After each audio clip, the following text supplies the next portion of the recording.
J'hésitais un peu parce que c'est une question un peu générale, c'est pas personnel. Pourquoi en Occident... Vous êtes bien? Excuse-moi. Ouais. Vous êtes bien? Vous êtes bien? Oui. Alors on y va.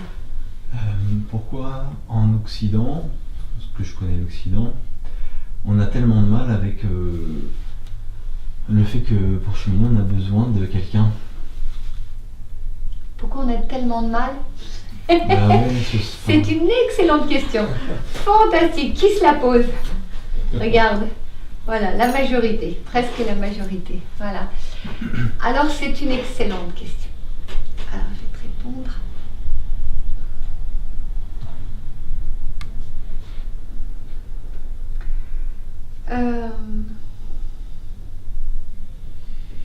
Je crois bien. Je crois bien que c'est parce que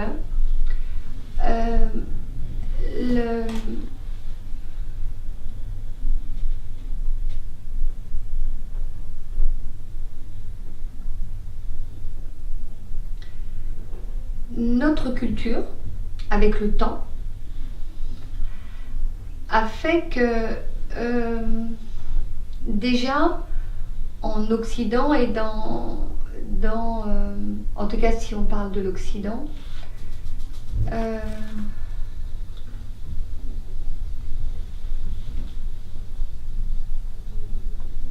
va loin, hein.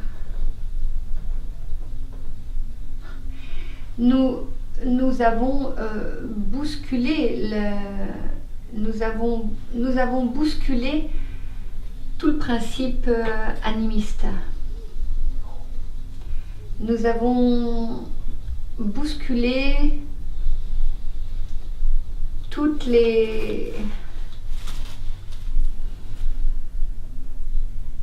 les mouvements sacrés qui étaient en contact avec la multitude. Nous avons bousculé tout ça. Nous avons retourné la situation.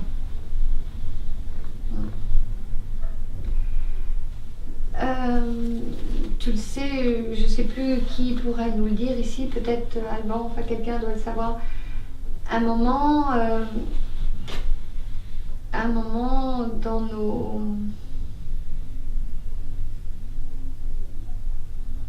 nos croyances, nous avions en effet un chemin de transmission. Et nous avions, de la même manière que de l'autre côté de l'Occident, nous avions des guides, nous avions des... je dirais plus des guides que des maîtres, mais parce que le mot maître aujourd'hui il est difficile. Hein. Et un moment, dans le cours de notre histoire,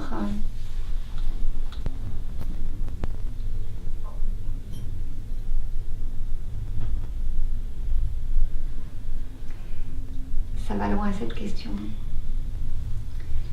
Nous avons perdu l'équilibre entre la matrice et le pôle masculin. C'est-à-dire cet équilibre s'est transformé.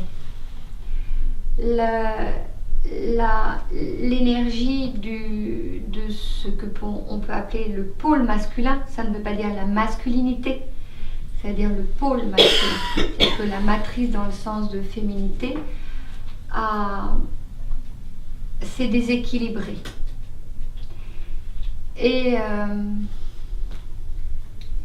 ce déséquilibre, il a été fatal pour nous tous.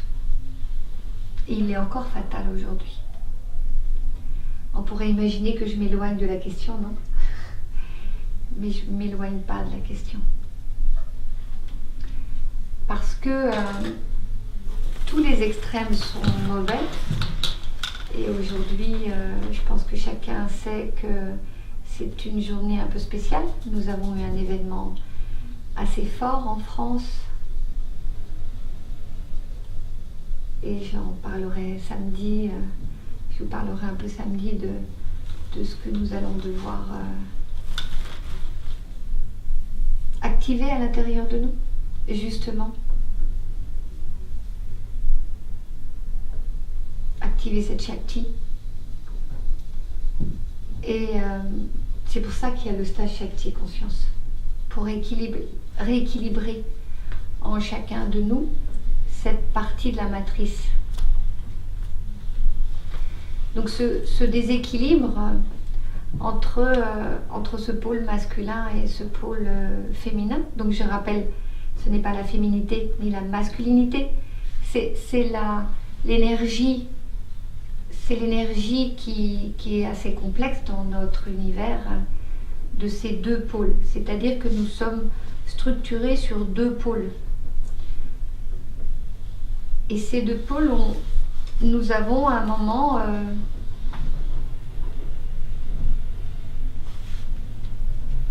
par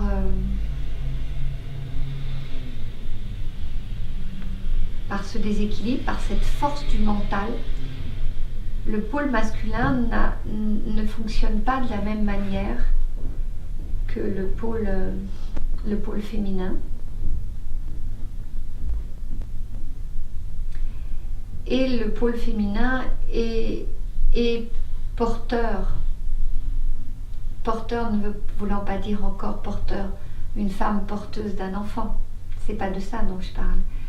C'est ce principe-là, cette énergie, elle est porteuse. Et elle est porteuse de signification, de signifiant. Et c'est une immense dualité que nous avons en Occident. Nous sommes dans une immense dualité entre ce pôle masculin et ce pôle féminin. C'est une immense dualité. Alors bien sûr, quelqu'un pourrait dire, mais enfin attends, il y a des religions, hein, mais c'est pas ta question. Ta question c'est ici. Et donc notre mental s'est structuré d'une certaine manière. Et s'est structuré petit à petit en glorieux. En glorieux. En vainqueur et en glorieux. Donc il faut savoir que nous avons une mémoire collective, un égrégore collectif. Lorsque nous nous réincarnons en tant qu'occidentaux, nous avons à comprendre ce qu'est notre aspect conquérant, ce qu'est notre aspect dominant, ce qu'est aussi ce pôle masculin, c'est-à-dire cette énergie. Et à un moment, comme toute chose, quand nous développons trop un élément, il va toujours à l'extrême. C'est toujours comme ça. Donc petit à petit, avec le temps, nous arrivons à l'extrême de cet espace. Alors, nous sommes conditionnés en vainqueur. Nous sommes conditionnés en dominant. Nous sommes conditionnés égotiquement. Nous sommes conditionnés dans ce que je viens de dire, du coup, par des notions de hiérarchie.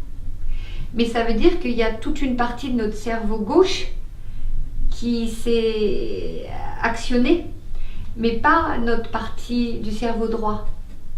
Ce qui fait que toute la notion de dimension, toute la notion de matrice, toute la notion qui nous montre la multitude, et aujourd'hui, tu vois bien, ce qui nous montre la multitude, c'est les scientifiques. Si dans le bouddhisme ou dans l'hindouisme, moi c'est les deux parties, ou dans le côté animiste, c'est les trois parties que je connais le mieux, hein, avec le taoïsme, et les autres, je les connais moins courants. Mais si on regarde, et je crois que je l'avais évoqué quand j'ai évoqué Shiva et le couple. Vous vous souvenez? Quand j'ai évoqué Shiva, j'ai dit, mais quand vous naissez en Inde, ou quand tu nais tibétain, ou quand tu nais amérindien, ou quand tu nais aborigène, la multitude, on te l'apprend à la naissance. Tu sais qu'il y a la multitude. Tu sais que la matrice existe. Tu sais que la terre, elle est respectée. Tu sais que l'arbre nourrit. Donc, la matrice en termes énergétiques est existante. Mais nous, c'est les scientifiques qui nous rendent la multitude. Donc, elles nous rendent la multitude avec toujours le cerveau gauche.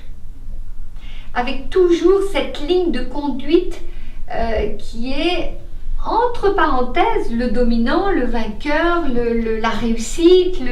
Donc, c'est toujours tu vois, c'est toujours dans une forme, hein, dans une certaine forme, dans un égrégore de forme. Ce qui fait que même lorsque nous trouvons la multitude, même lorsque nous trouvons l'énergie quantique ici, on en fait un business. On trouve l'énergie quantique, il n'y a pas de problème. Et puis d'ailleurs, l'énergie quantique aujourd'hui, la science quantique peut être largement dépassée. Aujourd'hui, il y a des personnes qui commencent à nommer le fait qu'ils ont réussi à aller jusqu'à un certain niveau, mais que déjà d'autres personnes dépassent ce niveau-là. Mais ces personnes-là, avant qu'elles soient reconnues par les scientifiques, c'est-à-dire ce n'est pas reconnu tant que ce n'est pas reconnu par les scientifiques. Donc il y a une petite masse de personnes, dit entre guillemets un peu aérien, un peu philosophe, donc un peu cerveau droit. Mais ces personnes-là, la plupart du temps, elles ne sont pas prises au sérieux. Parce que ce n'est pas à la hauteur de notre reconnaissance de vainqueur, de dominant, voilà. Alors, lorsque nous proposons un guide, lorsque nous proposons un maître, même qu'un guide, il y a un sacré cheminement à faire, puisque aujourd'hui tu vas sur internet et si tu veux savoir ce que veut dire Shakti, tu vas sur internet et ce n'est plus une personne qui te le transmet. Parce que quand une personne elle te transmet ce que ça veut dire le mot Shakti, elle te transmet l'énergie qui va avec. Elle te transmet ce que toi tu as besoin dans ton cheminement par rapport au mot Shakti. Donc elle va dans cet équilibre cerveau droit, cerveau gauche. Elle va dans cet équilibre dualité. Elle va chercher ta dualité. Elle va te permettre de la comprendre et de devenir qui tu dois devenir avec tes questions.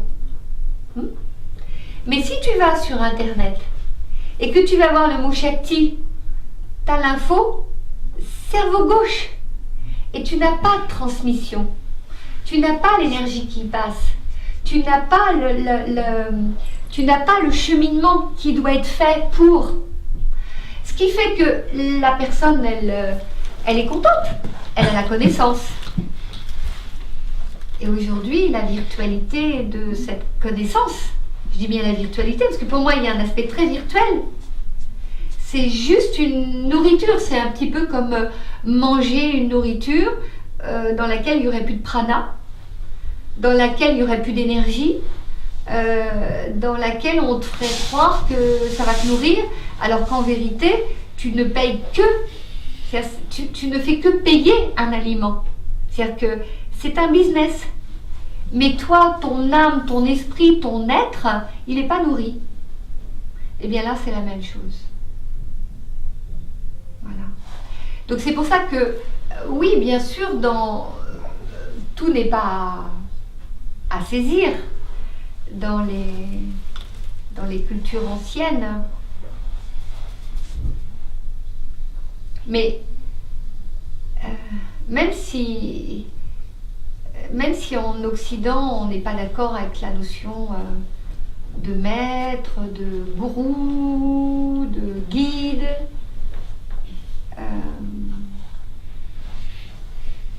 parce qu'on est dans la peur, mais parce que l'histoire, c'est que si on prenait à la racine, nous n'apprenons pas aux enfants à évaluer, à discerner, à ressentir. On leur apprend pas. On leur dit mets ta ceinture de sécurité. On leur dit pas ressens si devant toi il va y avoir un accident. On met un feu rouge. On ne dit pas à la personne regarde bien si une voiture arrive. Et ainsi de suite, et ainsi de suite. Toutes nos perceptions, tout ce qui pourrait être actionné, tu vois, vous comprenez, tout ce qui était actionné, tout ce qui était mis en route pour évaluer le guide, pour évaluer le maître. Comprends-tu? Quand tu te retrouves en Inde, on ne te dit pas prends ton maître là. On apprend à un enfant. Moi, j'apprends à mon fils à évaluer si une personne est correcte ou pas. Je lui demande de ressentir dans son cœur si une personne est dans le pouvoir, si elle a un abus, si je lui apprends. Mais aujourd'hui, cet enseignement de parents face à un enfant pour lui apprendre ce qu'est le chemin, de reconnaître un guide, on ne nous l'apprend pas. Donc bien sûr, on dit mais les gourous, les maîtres ici en Occident, ils vont vers des personnes fragiles. Des personnes fragiles, oui, des personnes qui cherchent du sens. Alors, on est fragile de chercher du sens parce qu'on n'a pas été éduqué. Comprenez-vous? Nous ne sommes plus éduqués pour que nous puissions en effet faire ce chemin de trouver le sens. Alors on monte au 7e étage et on dit mais les personnes qui cherchent du sens sont fragilisées. Mais si nous allions un peu en amont et si on se disait tiens, si on reprenait des valeurs, et ces valeurs c'est qu'il n'y a pas que l'égotique, il n'y a pas que la production, nous n'avons pas à être que vainqueurs, être que des vainqueurs, nous n'avons pas à être que des dominants ou des exécutants. Bien, moi, l'expérience que j'ai, en tous les cas, sur la voie, c'est qu'un maître, il ne te soumet pas. Il ne t'oblige pas. Mais au contraire, il te montre le chemin des pièges. Il te met sur ton chemin. Voilà. Et en fonction de la différence de chacun. Ce que nous ne savons pas faire. Quand on va à l'école, tout le monde doit être à la même enseigne, sauf dans des écoles parallèles, sauf dans maintenant, actuellement, dans certaines sociétés qui sont en train de se monter, qui comprennent que tout le monde n'est pas à la même enseigne. Nous sommes singuliers, nous avons à être ensemble, mais nous sommes singuliers. Et logiquement, un maître sait le faire.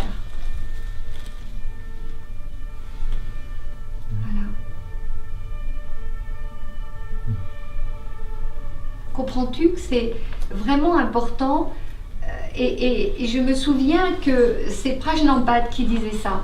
Prajnampad, quand ils ont créé Prajnampad, je crois que c'est, je ne sais pas si c'est lui qui a fait le premier, mais Prajnampad qui, dans les années peut-être 70, 80, enfin je ne sais plus trop,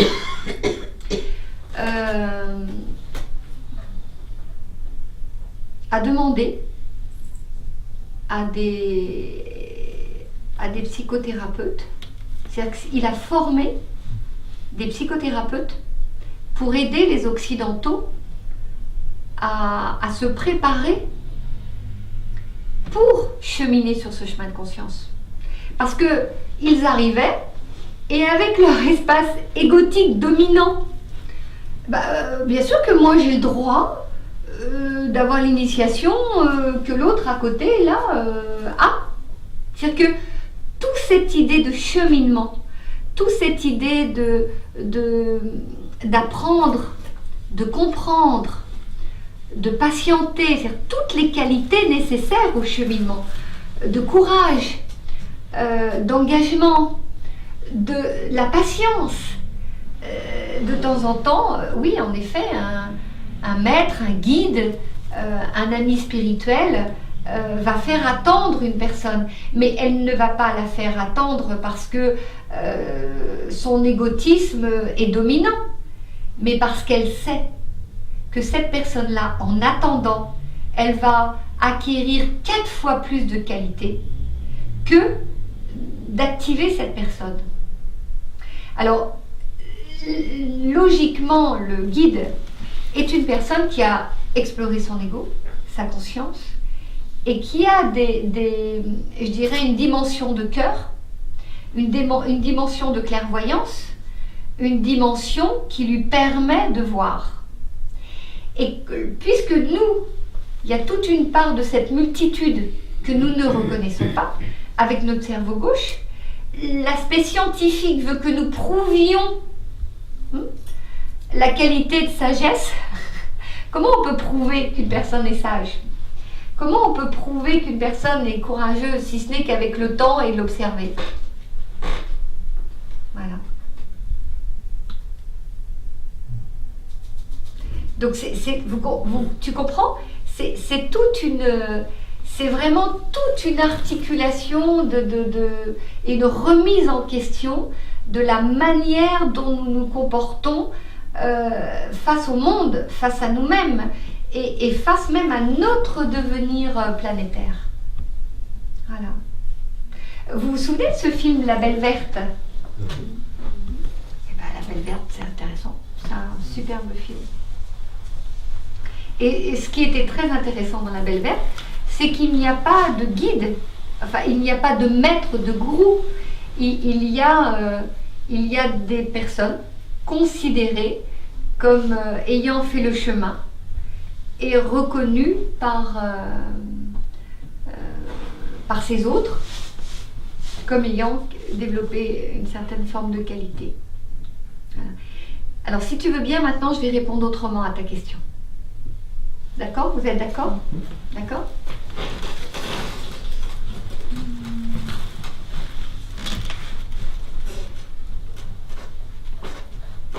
Il me semble que nous pourrions peut-être prendre le temps de regarder tous les sages et tous les maîtres qui ont existé depuis des temps et des temps et des temps anciens. Et si on s'amusait, et si nous mettions tous les maîtres et tous les sages dans un logiciel, et si chaque maître et sage, aussi loin que ça remonte, aussi loin que nous puissions le faire, et à chaque fois on raconterait leur vie, la manière dont ils sont nés, la manière dont ils ont vécu, quels parents ils ont eu, qu'est-ce qu'ils ont fait d'étrange, de pas étrange dans leur existence, et le bien qu'ils ont apporté. Eh bien, il me semble qu'on verrait une ligne conductrice, une ligne qui irait, quelle que soit sa culture, quel que soit le pays. Et je suis sûre qu'on retrouverait toutes les qualités, comprenez? Toutes les qualités, tout ce que, tout ce que ces êtres ont été. Et là, ça nous permettrait de nous dire, alors, lorsque je rencontre une personne, eh bien, quelle qualité elle doit avoir. Mais en même temps, ça nous permettrait d'arrêter de projeter. Vous comprenez? C'est-à-dire que, en fonction des pays, on a une projection. C'est-à-dire que nous, par exemple, il y a une époque où les Occidentaux, quand ils allaient voir un yogi, s'il n'était pas maigre comme un coucou mais un peu rond, on se disait c'est pas un yogi. Voilà. Bon. Tu le fais, et toi tu vas faire aussi du Kalaripayat en Inde, ou tu vas en Inde, tu vois bien qu'il y a des personnes qui font du Kalaripayat et qui sont bien ronds et qui sautent à 3 mètres de haut et qui ont une aisance corporelle absolument incroyable. Peut-être que vous avez vu là sur Yahoo, ceux qui sont sur Yahoo, je ne fais pas de pub pour Yahoo, mais ce yogi qui depuis 70 ans ne mange pas. Vous n'avez pas vu ça? Et alors les scientifiques l'ont récupéré, l'ont mis dans un hôpital et sont en train de regarder, voilà. Et en fait, il a un trou dans le palais, il a une goutte de nectar qui lui tombe sur la langue, et il dit que cette goutte de nectar lui donne de l'énergie pour des années. Alors ils sont en train, en effet, d'observer et de voir comment il peut avoir un trou dans le palais. Voilà.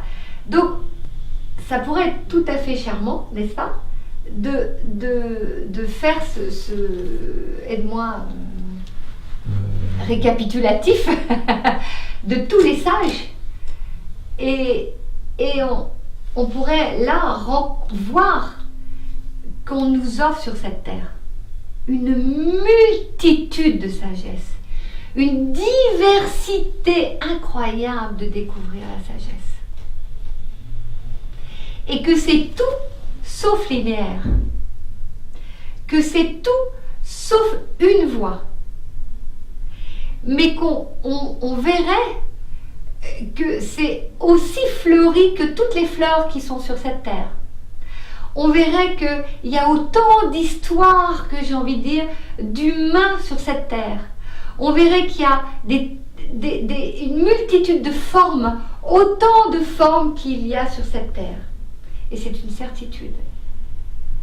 On verrait que, par exemple, cette histoire de ce moine, de ce lama qui débarquait dans le temple zen, et tous les moines avaient tout nettoyé, avaient tout fait tout propre, et tout le monde était...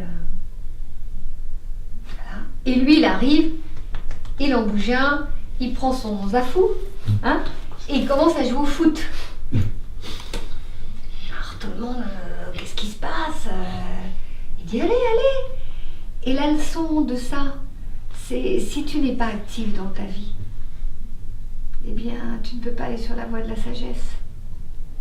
C'est bien gentil d'être en méditation comme ça, mais si c'est que pour toi, si c'est que pour l'ego, de temps en temps, il est préférable d'œuvrer, de faire la vaisselle, comme dit Amma, le meilleur séva quand tu es un parent, c'est de t'occuper de tes enfants. Et c'est pas de méditer pendant 4 heures. Donc on pourrait, vous comprenez, on pourrait voir cette multitude de sagesse. Alors moi, ce que je connais, c'est que dans le yoga, tu sais, il y a le karma yoga, l'ajna yoga, enfin, et là on nous montre, on nous dit voilà, il y a plusieurs voies, il y a plusieurs possibles pour atteindre la sagesse. Et on nous décrit, voilà, quand tu trouves un guide, voilà les qualités. Mais voilà aussi les surprises. Par exemple, il peut très bien te lever et te demander de jouer au foot. Comme Marpa qui demandait à Milarepa de déconstruire son mur. Et Marpa n'a pas donné d'initiation à Milarepa pendant tout son séjour. Mais à la fin, il lui a donné l'ultime initiation. Donc nous, en Occident, avec ce cerveau gauche, c'est difficile de concevoir tout ce que je suis en train de dire. Non ? Si nous voulons si nous voulons toujours la preuve, est-ce que Milarepa a demandé à Marpa pourquoi tu me fais construire ces murs? Oui, sûrement. Mais je suis sûre que Marpa lui a pas répondu. Mais nous, si nous n'avons pas la preuve, une preuve scientifique qui nous donne la preuve, alors l'angoisse arrive. Alors notre dominant arrive. Alors notre vainqueur arrive. Et notre égrégore reprend le dessus. Donc, sous-entendu, nous devons nous réapprendre à équilibrer ce qui est notre chemin de l'ego et notre chemin de la conscience. Et sans tirer la couverture vers qui je suis, mais c'est ce que nous faisons. C'est ce que nous faisons.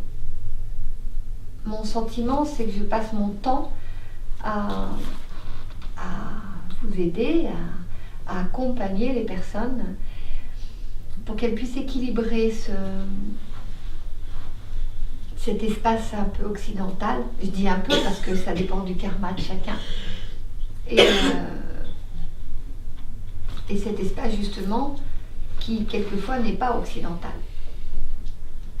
Mais entre nos vies, lorsque dans nos vies nous n'avons pas été des occidentaux et que ces mémoires reviennent et que nous sommes des occidentaux ici, nous avons à rencontrer ce que nous avons été avec aussi cette trace d'aujourd'hui qui est d'être un occidental. Voilà. J'ai répondu ? Oui ? Tu es satisfait ? Oui. Parce que pour un occidental, c'est important d'être satisfait. Je m'y attendais un peu. Oh, un grand merci. Merci, vous avez des magnifiques questions. C'est une question ? Oui.